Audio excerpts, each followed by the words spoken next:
মনে হচ্ছে নতুন করে নিজেকে খুঁজে পাচ্ছি।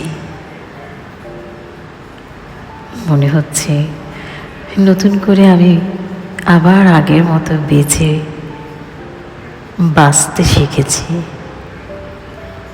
মনে হচ্ছে আমি আবার আমার সেই আগের নতুন জীবনে ফিরে এসেছি।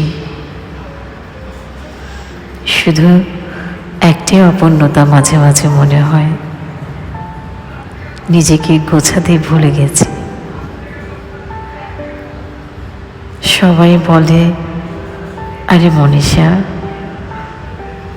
নিজেকে গোছা, নিজেকে গোছা। আমিও শুনে একটু মুচকি হেসে বললাম, গোছাবো। কিন্তু কেউ না বলেনি